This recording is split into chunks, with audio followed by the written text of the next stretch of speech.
하나님을 믿지 않던 한 비누 장인에 관한 오래된 유대인의 전래 동화가 있습니다.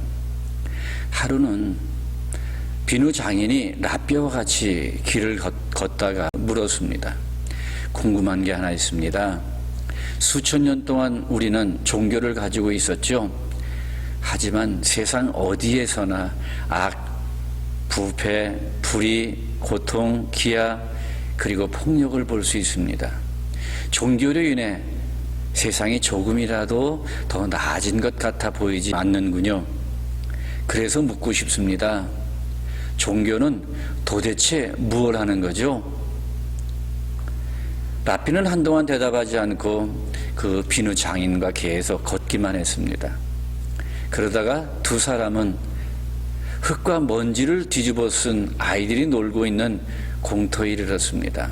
이번에는 랍비가 반대로 물었습니다. 궁금한 게 하나 있습니다. 수천 년 동안 우리에게는 비누가 있었죠. 그런데 저 아이들 좀 보세요. 아니, 저 아이들이 저렇게나 더럽답니다. 대체 비누는 무엇을 하는 걸까요? 이렇게 물었습니다.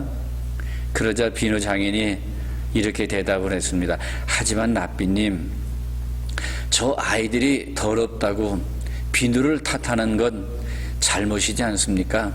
깨끗해지려면 비누를 써야 하니까요. 랍비가 웃으면서 말했습니다. 제 말이 그 말입니다. 우리가 신앙생활하면서 가장 많이 듣던 단어는 바로 믿음일 겁니다.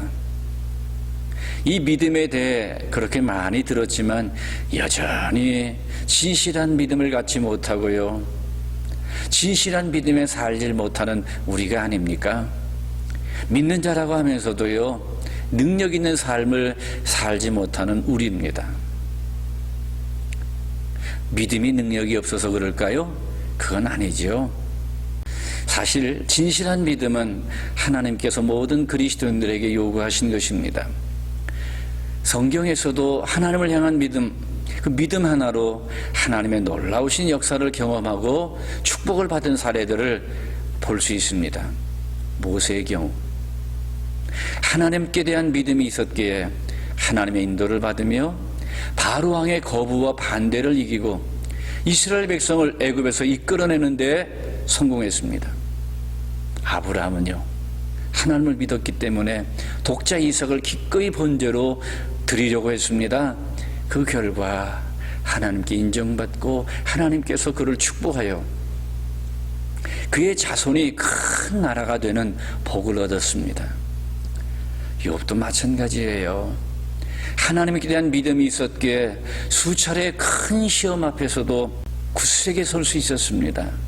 그래서 하나님의 축복을 갑절이나 받게 되고 폭풍 가운데 나타나신 하나님과 대화할 수 있는 놀라운 축복을 받았습니다. 가나안 여인은 주님이 자기 딸에게 들어간 귀신을 쫓아낼 수 있다는 믿음을 가지고 주님께 간구했고 결국 믿음으로 말미암아 딸의 병이 나음을 입었습니다. 이런 믿음의 역사를 체험한 사람들의 얘기를 들으면 나도 믿음이 있어서 저런 능력을 경험했으면 하는 마음을 가질 것입니다. 그렇게 되기를 원한다면 우리도 진실한 믿음을 가져야 되겠죠. 여러분은 주님을 향한 진실한 믿음을 갖고 계십니까? 당연히 교회를 혹 수년, 혹 수십 년을 다녔을 텐데 너무 여러분을 얕본 것은 아닌지 모르겠습니다. 어떤 분은 나는 하나님을 100% 믿는다. 어떤 상황에도 하나님을 부인하지 않는다. 이것으로 나의 믿음을 증명할 수 있다. 뭐 이렇게 말합니다. 또는 난 예수님이 우리의 구주이심을 믿는다. 주님께서 십자가에 달려 나의 죄를 속량하셨으니 주님께 회개하면 주님은 언제든지 나의 죄를 용서해 주시리라 믿어 의심치 않는다 라고 말합니다. 자, 주를 향한 이 믿음을 가진 것을 보게 되면 나에게 믿음이 있다는 증거가 아닙니까? 혹은 열심히 충성했다, 많은 고난을 받아도 불평하지 않는다는 것은 주를 향한 믿음이 있다는 증거 아니겠습니까? 라고 말합니다. 맞습니다. 그것들은 분명 믿음의 작은 증거일 것입니다. 솔직히 우리가 하나님의 존재를 믿는 신념은 진실합니다. 그리고 그 신념 때문에 열정적으로 주님을 위해서 일하고 헌신도 하고요, 혹은 고난도 받는 것이 사실입니다. 그런데 그러한 것들이 과연 하나님을 향한 우리의 진실한 믿음의 상징일까요? 자, 그것들은 변하지 않을까요? 저의 경우 목사가 되기 전부터 주의 사역에 적극적이었습니다. 교회이다 하게 되면 항상 발벗고 나섰습니다. 그래서 어려움도 많이 겪었습니다만, 이 어려움 겪으면서도 나 더욱더 주를 섬기겠다라고 하는 마음이 생기더라고요. 그런데 그렇게 열심히 하던 제게 덜컥 심각한 질병이 생겼습니다. 그래서 열심히 하나님 앞에 기도했습니다. 그런데도 나아지지 않는 것입니다. 그래서 저는 낙담하고 실망했습니다. 하나님께서 왜 나를 고쳐주지 않으십니까?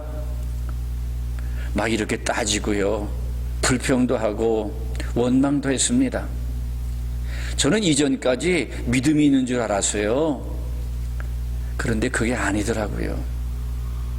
진실한 믿음이 없는 나의 진짜 모습을 보게 됐습니다. 제 믿음은 단지 열심히 일하고 건강하고 평안하고 어려움이 없는 상황이 유지되는 조건에 기초한 것이었습니다.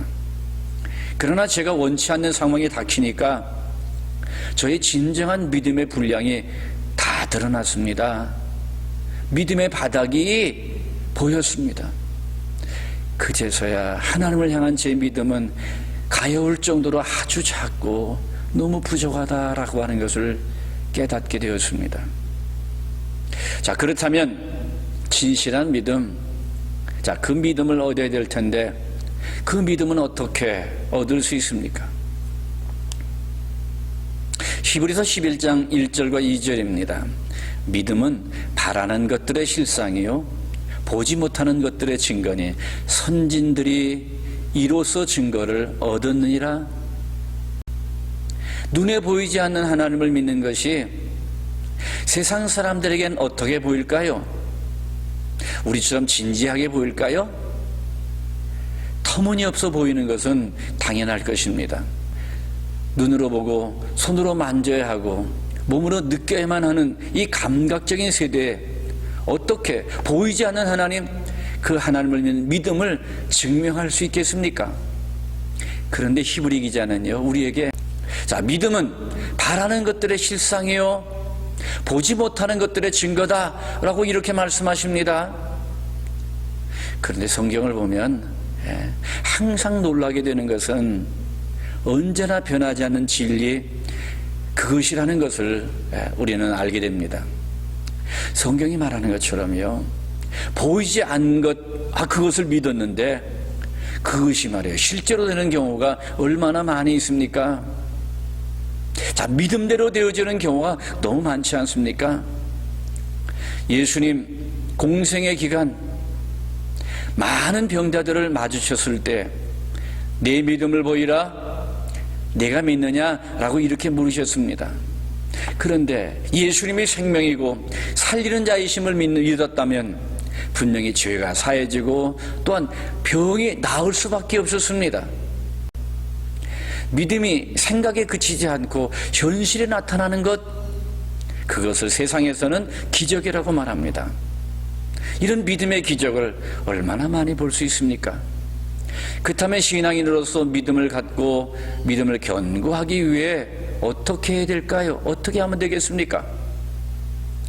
저는 이 질문의 답을 하나님을 아는 것만큼이라고 정의하고 싶습니다. 제가 한 친구와 인간관계를 맺고 그를 아는 만큼 저는 그를 믿게 됩니다. 그래서 그를 아는 만큼 더 중요한 일도 부탁하기도 하고요, 혹시요 부탁하지 않기도 합니다. 자, 이것은 하나님을 믿는 믿음도 같은 원리요 마찬가지라고 생각합니다. 하나님이 어떤 분인지 내가 아는 만큼, 아니 경험한 만큼 하나님에 대한 나의 믿음이 결정되는 것입니다. 그래서 저는 이렇게 믿음을 정의하고 싶습니다. 믿음은 하나님과의 관계성이다. 믿음은 하나님과의 관계성이다. 자, 여러분은 하나님을 얼만큼 만나고 계십니까? 여러분은 하나님을 얼만큼 아십니까? 하나님을 아는 만큼, 하나님을 만나는 만큼 나의 믿음의 크기는 달라질 것입니다. 그렇다면 나의 믿음의 크기를 크게 하기 위해서 지금 해야 될 것이 무엇입니까? 하나님을 아는 거요, 하나님을 더 만나는 것 아니겠습니까? 그래서 더욱더 하나님을 가까이 하심으로 우리의 믿음의 크기를 크게 할 수 있는, 그래서 큰 믿음의 소유자들이 되기를 바랍니다.